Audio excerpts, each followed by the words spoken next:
Hi, welcome to Standing in the Dark, the SMA's podcast interviewing notable stage managers.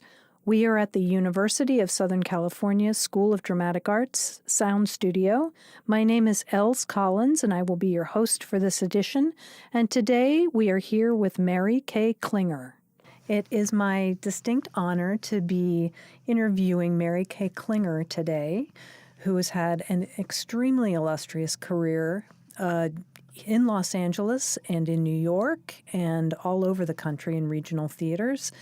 And in full disclosure, I had the privilege of being trained by Mary from the early 80s here in Los Angeles. And so today we're going to have a conversation about your magnificent career. Great.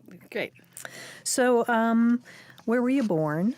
I was actually born in Omaha, Nebraska, which most people don't realize. No. Yeah. My dad was in medical school out at Creighton University in Omaha, and that's where I was conceived. That's where I was born, and I'm the only one in my family who's not from Los Angeles. Oh, that's fine. But you've been living here since when? I was 7 months old when they decided to come back to LA, so I immigrated to Los Angeles at a very young age. Immigrated. Yeah. And so when did you start this theater madness? Oh, my goodness. I was actually in the Christmas play when I was in kindergarten, and my line was, I was an angel, and my line was, "Look, look, it's the baby Jesus." That was my very first line on stage. And then the nuns took us to see the magic flute at, I think it was, what's the theater that's just down the street here, where the kids, the big, gigantic theater. The Shrine Auditorium? The Shrine Auditorium. Mm-hmm. Had the magic flute, Mozart's magic flute.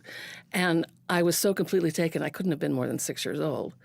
I was so completely taken by it that I knew that was what I had to do for the rest of my life. So that young, I wrote my first play in first grade, and we actually toured it to the second grade and the third grade and the fourth grade and the fifth grade and the sixth grade. So you were touring as a writer. I was touring and I directed it too, of course. Of course. I casted it and directed it. So, yeah, I was bitten really early. I don't remember a time when I didn't want to do theater. I also wanted to be a nun, but that's a whole other story. We'll divert our attention from that. Okay. When would you say your first sort of stage management exercise was? Was that in high school or college? Yeah, I think in high school we didn't really have a understanding or a concept of stage management. I was cast in a couple of musicals. I played Marguerite, the puppet in Carnival, and I also played Meg Brocky in Brigadoon. And I was in the chorus for My Fair Lady over at the boys' school. I went to a all-girl Catholic high school. But I realized actually in those years that I was amazingly afraid. I had such stage fright that I'd do fine on stage. I remembered my lines, I sang my songs, and I'd come off stage and I had no memory of actually being on the stage. Excuse me. So I actually started instead helping the director. Was that stage managing? Not really, because we didn't really, I didn't call any cues. But I did learn how to run the piano board, light board, the gigantic thing. And then when I got to college, I decided to be a math major. So I studied math for a year and went, yeah, this is not really working. And I transferred over to the theater department. So as a sophomore at UCLA. And did you study?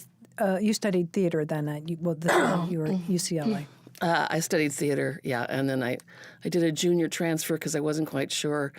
I went up to UC Santa Cruz for a quarter, and I took chemistry and biology and Birth of a Poet. And, I was in Santa Cruz in the mountains. You have to take Birth of a Poet, and I loved it. So I came back to UCLA and to finish my theater degree, but my extra classes that you could fill out your schedule with. I was taking chemistry and biology, thinking, well, I'll do pre-med, and then that didn't work, so I switched all those classes over to the film department.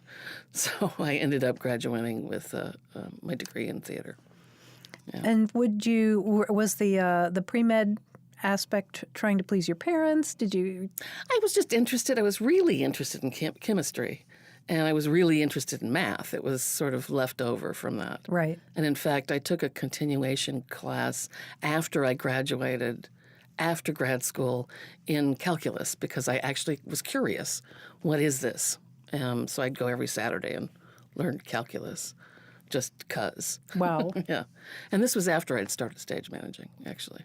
So what was your first stage management job in Los Angeles? I stage managed Waiting for Godot at the Solari Theater in Beverly Hills. It's not there anymore. It was Rudy Solari's theater that then became the Beverly Cannon Theater. It was on Cannon Drive in Beverly Hills. And I actually started there as an electrician. I was a lighting designer in college. So my first jobs professionally in theater were as an electrician. Mm-hmm. And in fact, a lot of the lighting designers I've worked with since originally know me as their electrician, as their board operator, when we go back far enough. Polly Jenkins, for example, and you know who Polly is, lighting designer, finished out her career doing magical things at Disney. I was actually her master electrician and ran her light board and then was her stage manager at all those years at the Taper. So I forgot the question. It was just about how you got started. Oh, yeah. First. Well, I got my teaching credential after I got my theater degree. I went 1 year of graduate school to get a California teaching credential, mostly because my parents didn't see the value in having a degree in theater. And to please them, I got my teaching credential, and I immediately was hired at Miracosta High School, which is in the South Bay, Redondo Union High School District, as the replacement for the head of the theater department. I was 22. The theater department head had gone on a year of sabbatical, so it was really just for a year. But I was 22, and I directed 2 plays, and I sort of changed things and earned money and took the kids all out for a thing. But what I realized was I only knew educational theater. I knew nothing about professional theater. I'd been at UCLA for 4 years. I was told, by my advisor, don't go to graduate school for theater, go out and do theater. That's the best way to learn. And I really took that to heart and trying to teach it from a standpoint of only really knowing educational theater just didn't seem right to me. And I actually told my students, I said, I got to go back and learn this. I need to go do real theater. And although they kept me on for 2 more years as a substitute teacher, I did start doing more and more professional theater, mostly as an electrician. So how did you get involved at the Taper as a stage manager? That's very interesting. I applied to Don Winton, who was the production manager at the time, because I'd gotten my equity card at the Solari Theater, and mostly just sort of trying to move myself on up. But my resume was very convoluted. I had included absolutely everything I'd ever done, from carpentry to all the electric stuff that I had done to, loading in a set, because I didn't really know what you wanted to do. I knew I wanted to stage manage, but I didn't really know how to set up a resume that made any kind of sense. And Don actually gave me some really good advice. He said, don't put all the stuff that you don't want to do on your resume. Only put the stuff you want to do on it. He ultimately ended up recommending me for the Olympic Arts Festival, which was in 1984, as an electrician. So I worked with Tommy Schumacher, actually, and Sarah McLaughlin. Do you remember Sarah? Mm-hmm. Yeah. As an electrician. And so they knew me and introduced me to Madeline Puzo, who was running Taper 2 at the time. And she hired me as the master electrician. So I I worked there for a couple of years, all the time saying to Dawn, but I really want to stage manage, but I really want to stage manage. And found out years later that Madeline had actually talked to Dawn and kept me there at least a year longer than I should have been, because she told Dawn, no, we can't, I need her as the electrician right now. She's really good, and I've got a really difficult lighting designer. She has to stay. She has to stay. So I stayed. And finally, Dawn gave me to Jimmy McDermott as an assistant stage manager on, this is not a show I wrote down, Lost Highway was my first show on the main stage. Prior to that, I had started stage managing at Taper 2. So got some experience they could see. Right. And then Jimmy actually asked for me, and off I went. So he was your mentor, too? Jimmy was very much my mentor. Yeah. I feel the same way. Jimmy and Michelle Miner. Really Frank Bear, because he was there all the time. And Gordon. And Madeline, too. Yes. Really. We really had quite a great core of people to help us learn at the Mark Taper Forum in those years.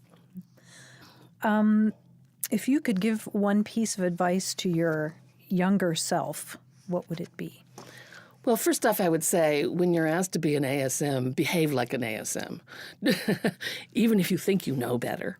I would say relax and enjoy being an assistant stage manager. Once I'd started production stage managing, I would go back and forth. And I wasn't a very good ASM, I have to say, because I was battling for a control I didn't need and really didn't want. Now, of course, I would love to assist. Let me assist, and I can just say, oh, no, you have to go ask Jimmy that question. I'll be happy to relay that question for you. And take it easy and just do my nice little paperwork and check my little props and be happy. But now no one will hire me as an assistant stage manager, so... Be careful what you wish for. Yeah. We would be derelict if we didn't talk about Angels in America. Oh, dear. Okay. Well, there's a book out, about Angels in America. Oh, my gosh. Tell us about what your role was and how that whole thing happened. Yeah. I had been working with Corey Madden, who was one of the producers at the Mark Taper Forum. She really liked me, and part of it was because George Wolfe had really liked me. I'd done a workshop with George. We have to actually go back that far. I did a workshop with him of a show that ultimately became Jelly's Last Jam. And I was out on tour with Teenage Mutant Ninja Turtles, and George asked to meet with me, and I happened to be in San Diego and in the LA area on the tour, and so I came and talked to him. And he said, I need you to get off the tour and come and stop doing this silly stuff, he told me. I need you to come and do Jelly's Last Jam at the Taper. So ultimately I did. I left the tour. It was a good thing because we were just about to go to split weeks. And I came back and I stage managed Jelly's Last Jam for George. He didn't have, as he said, enough power to take me to New York with that. So they bought me out. He had power later. That's where we get into Angels a little bit. But Corey was so impressed, enjoyed working with me, and worked out so very well. And it really was the first time I production stage managed was Jelly's Last Jam at the Taper. And so Jelly finishes, and I go back to my routine. I'm assisting Jimmy or Michelle or whoever, on different shows. And Corey comes to me with this massive script that it was like 4 or 5 inches thick, and said, we're going to do this. We're going to try to work on this. I'm really interested to know if you'd like to do it. And I said, well, let me read it first. And she gave it to me. And I took it home, and it took me a couple of days to read it, all the while my husband asking me, well, how is it? How is it any good? Is this? I kept saying, wait, give me a chance. I got to get to the end. And I did, and I closed it, and I turned to him and I said, this is the most brilliant piece I have ever read. And it truly, truly was. So I called Corey and I said, yeah, I'll do it.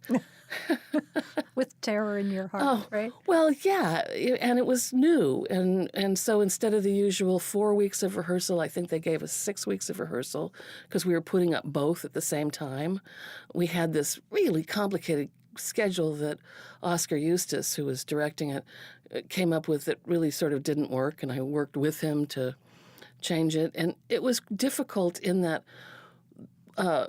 CTG, and I'm not really sure why this happened, but in their wisdom, decided to also hire Tony Taccone to co-direct. So Tony would do the staging while Oscar would do sort of the emotional side. And then Tony Kushner used to take aside the principals for like little moments with them. Well, what ended up happening was the actors were getting 3 completely different and conflicting sets of direction. And it made it very, very difficult for them. And because of that, the designers started to try to direct it by the time we got into tech, which really made it horrible. Oh, my God. Somehow or other, we managed to get it up. We did cancel a show, something that, and out of this came a rule that is now in Equity. We canceled the show because the actors didn't feel safe because we'd never done a run-through of the show. So we went to Equity, and with Equity, they helped us very much. And we canceled one of the shows saying the actors don't feel safe. We haven't really finished teching. They've never actually run through it. I think Steven Spinell at one point had just walked right into a pole and hit his head in the dark because we hadn't been able to tech it. So we came back, and Equity said, you need to run this before you show it to an audience. And that has now become a LORT rule. You need to run through the show, or you need to tell the audience you're going to stop if you haven't had a chance to run through it. So we sort of created that, which is kind of cool. We also canceled a ton in New York. Anyway, we get to the end of this it was a short run, like 4 weeks run, and we kept working on the play all the way through it, sort of an initial presentation of it. Very complicated tech. And they then decided to take it to New York, and I got a call. It all had sort of ended in November, if I'm remembering right. And in December, I got a call from Gordon Davidson about taking it to New York. And I said no, because it was, you got to go in January. It was just too fast for me, and it scared me to death. And beyond that, because I'd never stage managed on Broadway before, they didn't want to give me the job of production stage manager, and that infuriated me because it was my show. I was very protective of it, and this came out of the fact that George Wolfe was now going to be directing it, and George wanted me to come. They said, well, we'll hire you as the assistant stage manager. And I said, no, that's not good enough. I know George. I've worked with George. George is going to look to me in rehearsal and not to this other production stage manager. I'll be doing the work anyway. So I kept saying no, no, no. And the general manager, Bob Cole and Ben Mordecai were our general managers, kept calling and offering me the standard stuff, and he's saying, you're going to have to move here and you'll need to find a place to live because it's a production contract, so we don't house you and blah, blah, blah. And I kept saying, no, this is impossible. I can't drop everything, go move to New York, find an apartment and start rehearsal. No. And all of this was in my negotiation with Bob Cole. And finally I got a phone call from Gordon. He was driving in the car. He had a car phone in those days, my God. It was probably a brick in between the seats. And Judy was sitting next to him. And he just chided me. He said, I don't understand. You're talking to the wrong people. Talk to the people with the power. He says, what do you want? And I sort of told him, and he said, well, tell that to Bob Cole. And Bob Cole's the general manager. He'll do what we say. Gordon was one of the producers, right? So, and then George called me and said basically the same thing. Stop going to the general managers. Go to the person with power. Great. Okay, so I went to him and I said, okay, I understand that you're not going to move on this ASM production or versus production stage manager thing. But you're going to pay me what a production stage manager gets. He agreed. You're going to house me at the Edison until I'm able to find an apartment and you're going to pay for it. You're going to help me find an apartment that has no bugs and no vermin. These were the things that were important to me. And son of a bitch, they said yes. Little side note, Ron Liebman said he wouldn't go to New York if I didn't go with him. So there was also that bit of pressure. But they didn't, in fact, say yes. Oh, and I also said after opening, when I take over, and it was almost immediately after opening that the original stage manager left. Perry Klein was his name, by the way. I was going to take over, and I said I want to renegotiate my salary at that time. And I did. So this really fascinates me because I've been thinking lately about the power of women in theater and the power of negotiating for yourself. And I think it's a skill that as women we're not encouraged to do. I'm thinking back on my own stage management career. I don't know that I ever negotiated anything beyond the minimum, which is embarrassing to say. Yeah. But so where do you think you got the cojones. Yeah, well, I wasn't going to go there, but yeah, to do that kind of negotiation. I have had a friend, he's still my friend, named Tom White, used to be a stage manager, actually stage managed at the Taper before I did, who hired me to do several corporate events. And after a while of doing corporate events with him, I was offered one without him. And I asked him, what should I ask for? And he said, everything they got. He said, let them come down. He says, ask for a big amount of money. And surprisingly, I would get paid very close to what I was asking. So I started to learn in the world of corporate theater how much I was worth. The big thing about negotiating, it's not the other thing, it's really the big thing, is you have to be willing to walk away. Right. You can't say, I'm not going to take this job unless you pay me or you do this or you give me a house or whatever. You have to be willing to walk away from it. And I was totally willing to walk away from Angels in America, which would have been a huge mistake. However, I couldn't go under the conditions that they were presenting. Mm-hmm. Therefore, I didn't feel like I had a choice. And once they met all of my requirements, I was like, oh, shit, now I have to go to New York.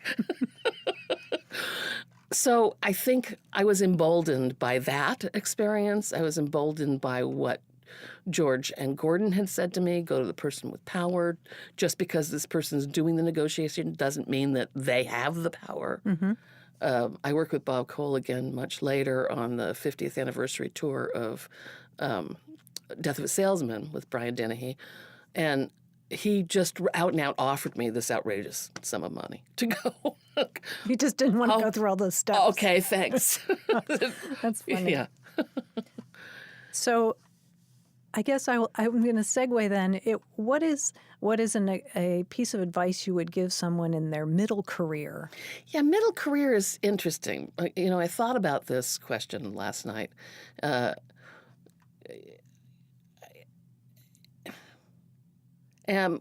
Let me answer. There's two answers too. One of which is, if you're asking, are they having a hard time in the show that they're on and stage managing in general? My advice is something that Frank Bear used to always tell me: "This too shall pass." But it's also something I used to say myself. How long is your contract? Oh, it's 6 weeks. Can you do this for 6 weeks in a day? Quit tomorrow. So I did that, actually. I used to say that when I was on a show that I couldn't, what am I doing here? Why am I doing this? Can you do it for 6 more weeks? Yes. Can you do it for 6 weeks in a day? Yes. Quit tomorrow. And then you don't lose any money. So that's the advice I have for if they're working and they're unhappy. If they're not working, if they're in those slow points, like I've been, like we all are in stage management, my advice is to be really persistent and to reach out to every single person you know who has the ability to hire you. Don't be shy. You got to let them know. And it may take contacting 25 people, but you're getting your name out there. And one of my really slow points was around 2010, and I finally took a job, very low paying, at the LA Theater Center. Jose Luis Valenzuela hired me over there. And it was a lovely little show, and I don't know, I was getting $300 a week or something. And it was fine, and I was happy, and at least I was working. And while I was working, I was then offered Ruined in Seattle. It was the original production from New York that was moving to the Intiman and then to the Geffen. I said yes. It was 23 weeks of work. Thank you very much. It Yes. paid really, really well. And I started realizing that you have to be working to get jobs. So my advice is take that little reading that pays $300 for the whole thing, because that person may then turn around and hire you for something else. Or they'll see, oh, Mary Klinger's She's always in demand. doing this. Everybody, she's always working. Take that little show, that letter of agreement to hat show. Hey, at least you'll get health insurance out of it, because it really works. I did a reading. I literally was paid $400 for 5 days of work at the Pasadena Playhouse. Might even have been less. And it was a developmental thing that I did. And Diane Rodriguez was the producer of it. Okay, great. Turn around. Diane Rodriguez then hires me for How to Be a Rock Critic, which I did at 4 different venues. It has given me work for 2 years. From me doing this tiny little reading for no money. Right. Well, I always tell people there are 100 people who work in the theater, and you're just bound to continue to That's run. what I always say. Yes. There's only 100 of us. Yeah. I always say 30. There's only 30 of us. We just haven't all met each other yet. What's a colorful story you can share with us? Okay. I actually have to look at my little notes here to keep me on track. Sorry, here. I know we don't want to rustle paper. I'll be quiet. Okay. Colorful. Oh, the colorful one's different than the best story you can share. Well, okay. I almost started the house curtain on fire at Radio City Music Hall. Oh, dear. That sounds like a good one. Well, I was the production stage manager for Teenage Mutant Ninja Turtles, as I mentioned earlier, the tour, which, if you're old enough, you may have actually gone to see, because we did do it at Universal Studios here in Los Angeles. I saw it there. Did you see it? I did go. Oh, hilarious. We were at Radio City. We did 22 shows in 2 weeks. It was a big deal. We made lots of money. We were doing tech. We were doing our final dress run-through. And my pyro guy, whose name was Klutz, I'm not kidding, had checked all of his pots and everything was cool, and he gave me the okay. And the top of the show is the curtain going up, and these elevators that would push the turtles up from below, and they'd just appear on stage, and it was a really cool effect. But it was also with all kinds of fireworks and things. And so I call the curtain out and immediately call the fireworks to start so I can bring the turtles up from the basement. And all of a sudden, there's a fire on stage Lord. left, and it's huge. And it crawls over to the curtain. My lovely pyro guy, Klutz, had left his running notes on top of one of his pots. Oh, no. So it was actually his specific fault. In the moment, people are going, somebody left paper on top of it. All crazy. So what Nobody happened? noticed.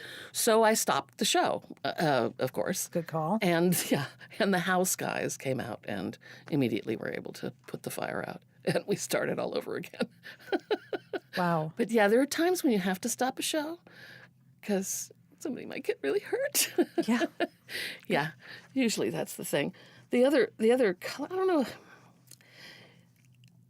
Again, I was thinking about all this stuff last night, and I really try to keep my company satisfied and happy and comfortable as possible. So I'm trying to avoid the drama that would create colorful stories, trying to establish sort of tranquility at the start. So I don't think you need to hear. Oh, this was good. One time I was down doing my laundry in the basement in actor housing or artist housing, and an actress from a show that was not mine, and I don't know her name, but she came in to the garage with her car. She couldn't quite fit in to the space. So she proceeded to hit every pole and then got mad and hit all the poles again with her car. She didn't see me. It was just in a little anteroom from the garage. She didn't see me at all. But she was so furious that she just banged the hell out of her car. Which I'm sure they were In structural poles. frustration, they were. They're concrete, Oh my God. So I laughed and Continued doing your laundry. continued doing my laundry. Couldn't help her. Yeah. So I want to go back to the negotiation skills that you have. And I know that you've been very, very active in the union and in LORT negotiations over the years. Can you talk a little bit about that? Yeah, a lot of it came. I was sort of recruited to join the LORT committee. Jimmy, who's of course on council, couldn't go to one of the negotiation sessions many years ago, and they basically recruited me to be on the LORT committee and then to go and be part of the negotiations, which is how I ended up in it. And I've since actually been very active in the LORT negotiations because, after all, about 35 years of my 38 years has been with LORT theaters. What are some of the most important gains that you have been witness to over the years on the LORT negotiations in terms of stage managers, particularly? Particularly, I really like this new rule in LORT that stage managers don't have to lock up the building at the end of the night, because the case across the country was that the solitary single individual was left alone in the dark, wandering around what in some cases was a huge campus, making sure all the doors were locked. Well, that's no longer our responsibility, and that's huge. And that I was a big part of that particular bit of negotiating. The thing that I am not happy with that was negotiated away, and it was negotiated away to get us more money one year, and that was a turnaround time between an evening show and the end of an evening show and a morning show for kids. We used to actually get paid for that. We don't anymore because we gave it up. And I actually argued very strenuously after this happened about this. And I said, well, yeah, but we had to give stuff up to get more money. I disagree. We had that. You don't give things up that you have. And was a really important rule because actors, and particularly actors doing physical work, need the rest. They're already doing 8 shows a week, or on some contracts more. Their bodies are tired. It just doesn't seem to serve either the producers or the actors. And it's actors I'm specifically talking about, because you know that there are cases where stage managers only get an 8-hour turnaround, which is kind of a little small. But in general, I think the turnaround times need to be completely respected, be they 11 hours or 12 hours or that 8-hour. We have to have our rest, or we're no good. Right. And as you say, we're going to get hurt. Yeah, exactly. Yeah. When did you join Actors Equity? 1980, the day John Lennon was shot. Oh, wow. Yeah. So joyful and devastated. So it'll be 38 years this December. Wow. That I've been in the union. Yeah. Congratulations. Thank you. And when did you join the Stage Managers Association? I never did. Oh, oops. Okay, we'll move on then. Okay, good. They were very New York centric when I was first a stage manager. They seem to be less so now, and of course I have lots and lots of friends in it. But at the time, I just didn't see the value in it. Well, they had an amazing directory when I joined, and I can't remember what year it was, but and the directory actually got me a job working with Robert Wilson. Oh, wow. Yeah. Wow, that's fantastic. So it served you well. Yeah, it served me very well, and I think it's a great organization. I think they're doing. I have zero criticism. Right. It wasn't the direction I was going. I really attached myself to Gordon early on, and this was even after New York. I made a choice between Gordon and George Wolfe. I didn't like living in New York. I loved working on Broadway. What a fantastic group of stage managers. So supportive, such great enthusiasm and pride and joy in the work, and it's fantastic. I don't like living in the city. I'm a California girl. I need space. And I made that choice. I knew I would be happier if I Right. stayed in Los Angeles. Right. And I am. I mean, I'm happy, so... And fortunately for us, you used much of your time in teaching at USC, 20 years. I did. I spent 20 years teaching here at USC, and it was some of the, I talk about joy, some of the most joyous times I've had. I so love talking to my 19-year-old interested students. Sometimes the USC has gone through a lot of changes, and sometimes I would have class that was mostly actors, which was always interesting because I had to very much slow down because they didn't come to the class with any kind of understanding of stage management. I thought it was good, but I would have as many as 18 to 20 students in those years.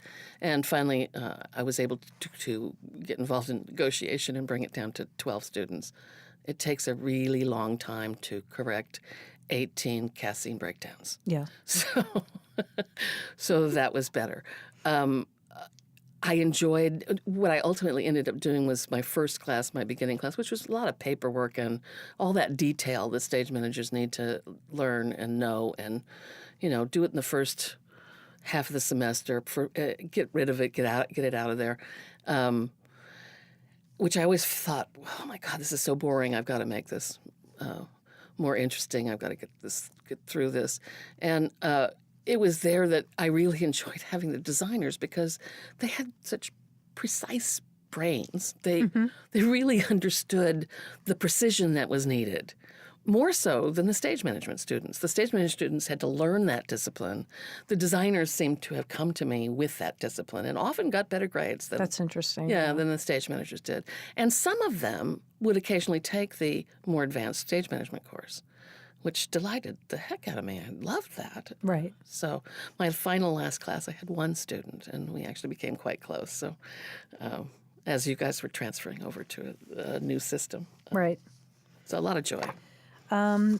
What would you say you would want to say to, and what did you say to your students as they were starting to go out into the field in terms of advice? I know you and I have had conversations about when is the appropriate time to get your equity card. Can you share some of your thoughts about that? Yeah, absolutely. I do not think that 4 years of college makes you ready to become equity right off the bat. I know some people will disagree with me about that, but I also don't think another couple of years getting a master's and MFA means that you should come out of college right off the bat and have your equity card. I honestly don't think stage managers should be spending the time getting an MFA.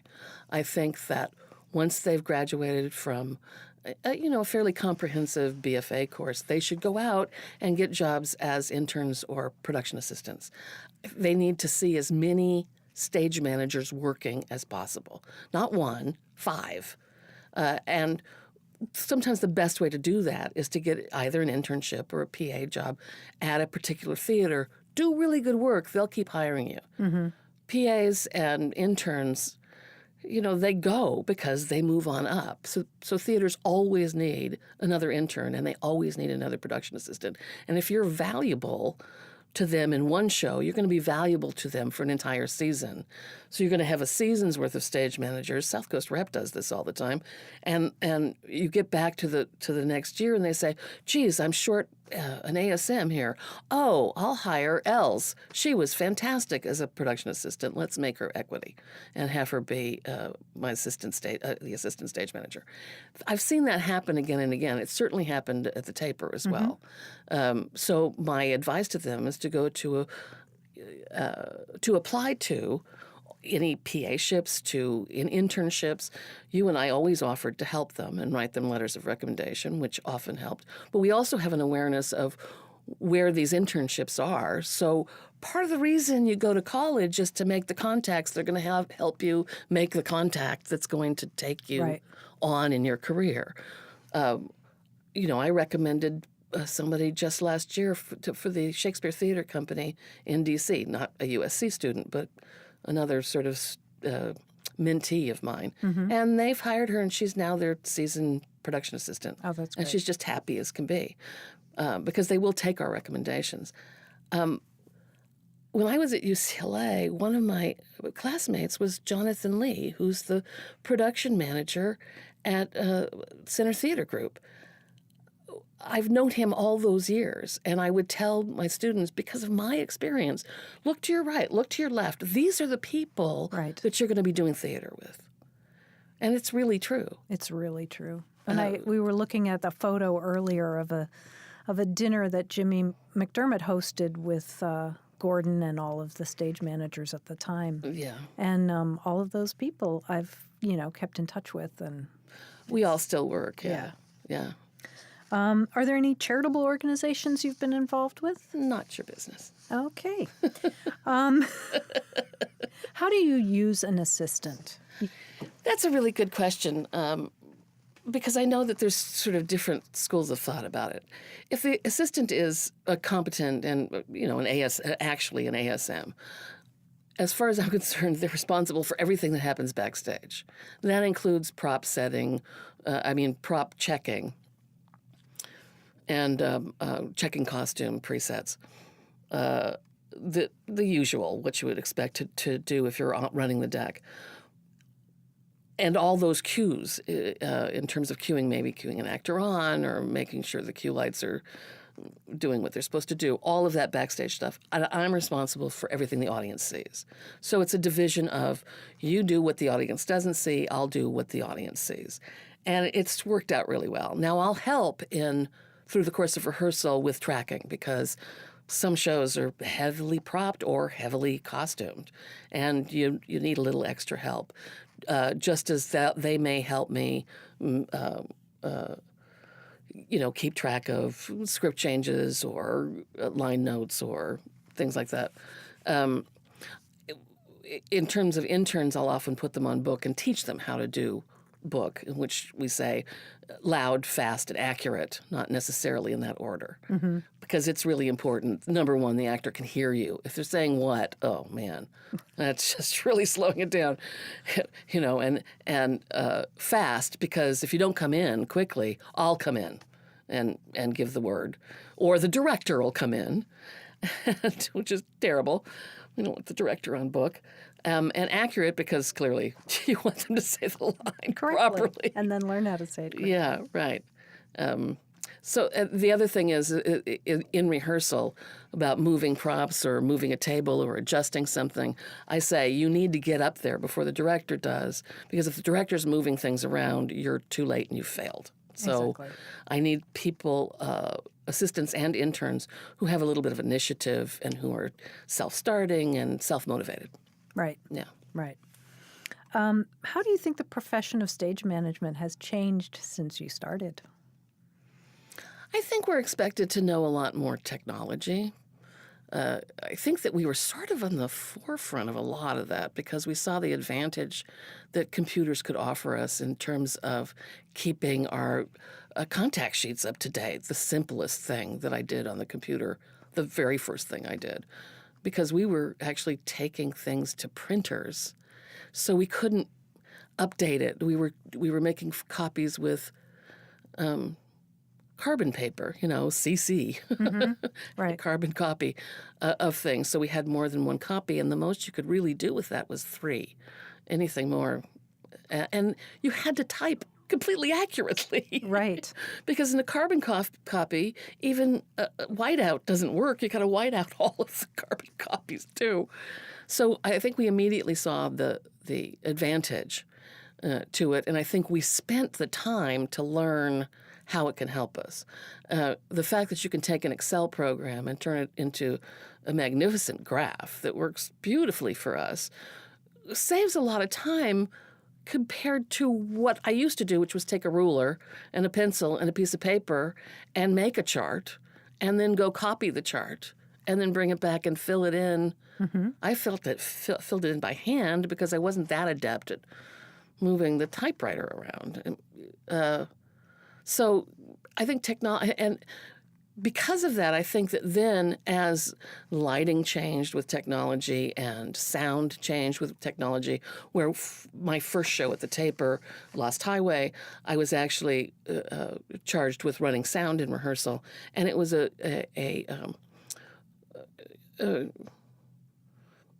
reel-to-reel tape deck, so that to get it to the right place, I actually had to watch the tape and move it to a little white point, and then I was ready. I was queued up. And that's how our sound man was running the sound cues as well. And you could splice it, and and if they didn't, the tape would stretch sometimes, and you could hear the sound go.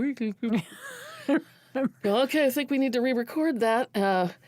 And sometimes they wouldn't be exactly accurate. So sometimes you'd call the cue and there'd be a pause before it would start, or you'd call a cue and it was already going, And then we went to carts with sound on them that sort of like 8-track cassette things.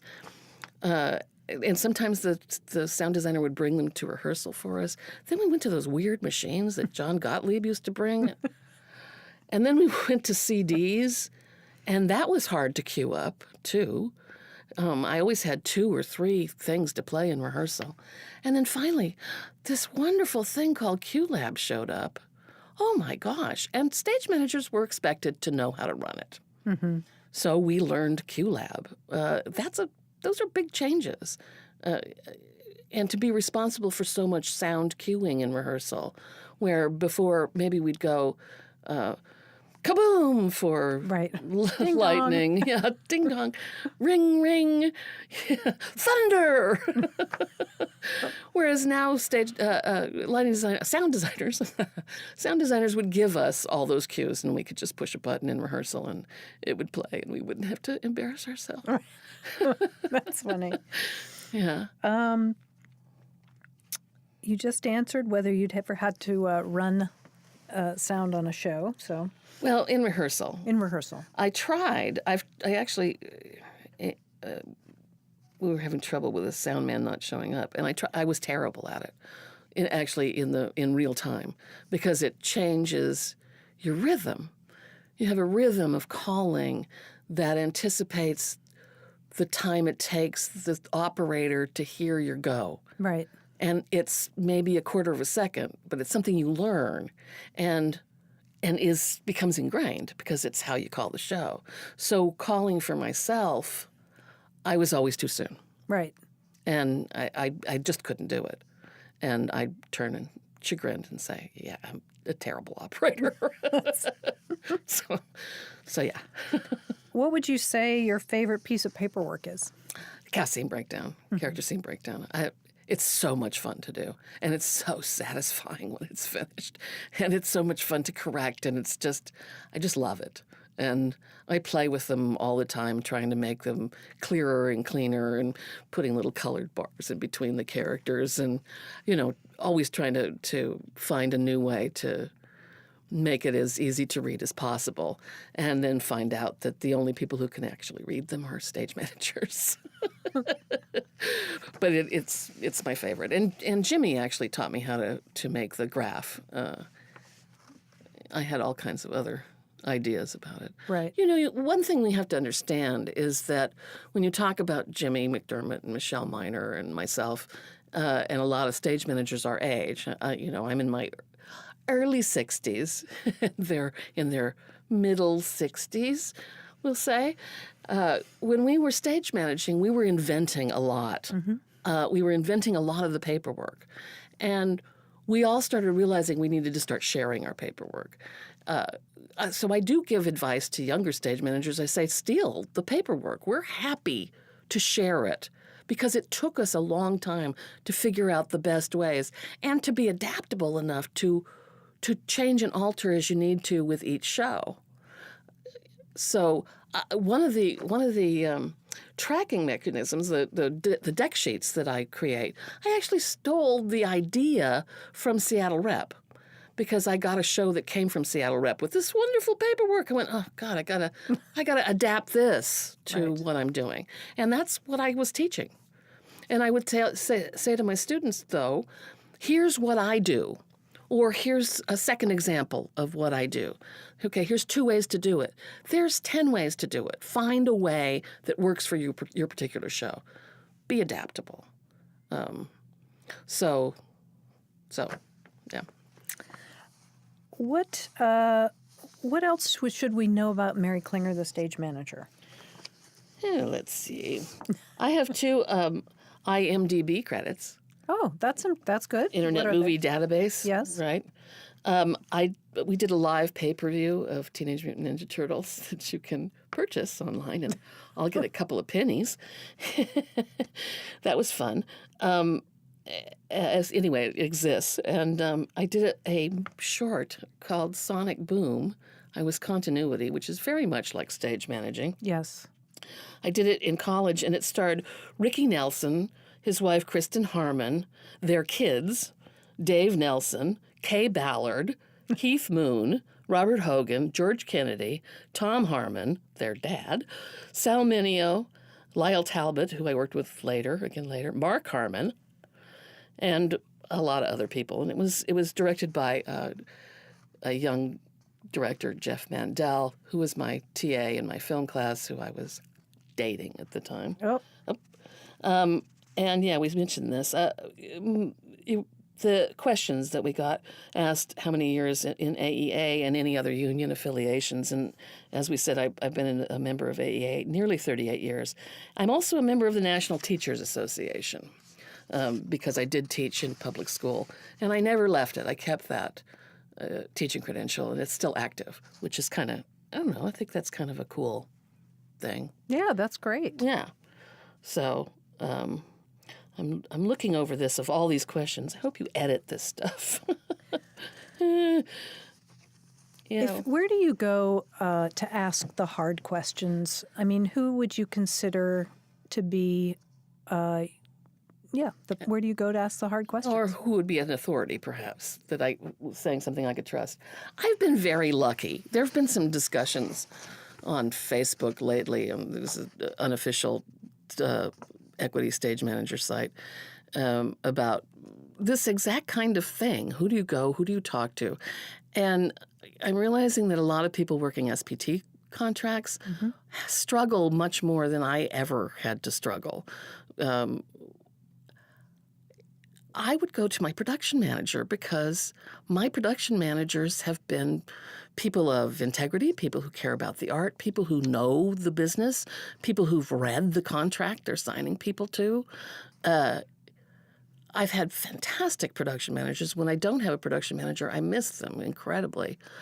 Without a production manager, I'd probably go to the producer for the same reason. In my experience, these are people that really know and can guide me. And if they don't know the specific interpretation of a rule, they can see the logic to what my opinion about it is. I would also ask my stage manager colleagues, and I asked my husband.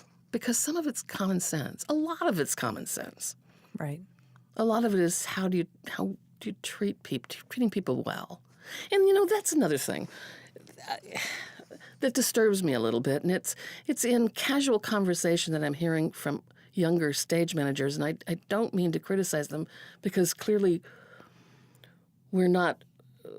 they may be addressing specific issues they're having, and it may not be a whole philosophy that I'm seeing being presented out there. But I worry that we're losing the sense of our own art, that stage managers are, in fact, artists too, and they have a lot to contribute, but in their contribution, they have to support and hold up the actors.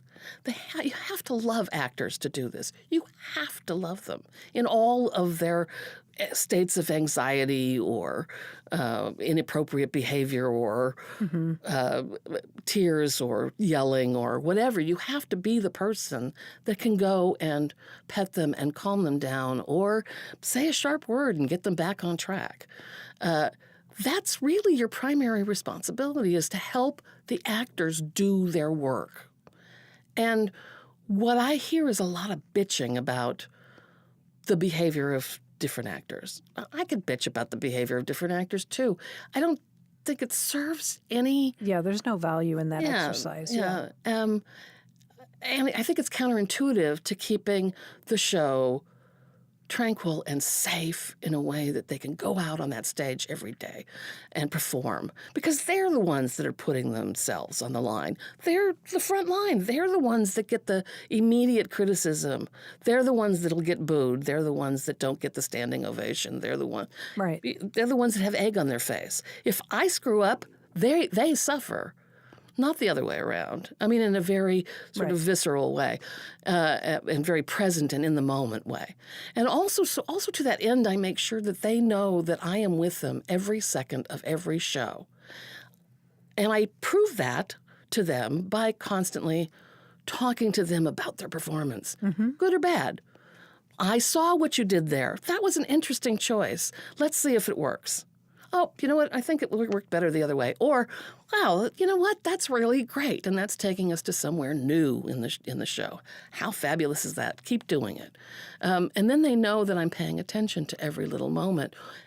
Also, paying attention to every little moment enables me to pick up the rhythm of the actors, the flow of the show, and changes the way I call the show. It's a moment-by-moment call and response, really, from the actor to me and back again. I can control a laugh sometimes with a light cue, or with a sound cue. We have an enormous amount of control over it, but we have to use it to serve the greater good of the piece of theater. Right. That's beautifully put. Yeah. Thanks. Mary, I can't thank you enough for coming to talk to me today. Oh, sure. This is so much fun. It is fun. And as nervous as all the stage fright that I have. You did great. Good. So, and thank you, Keegan, again for your engineering today. Thank you, today. Keegan. So, Great. appreciate it. Thank you. Thanks.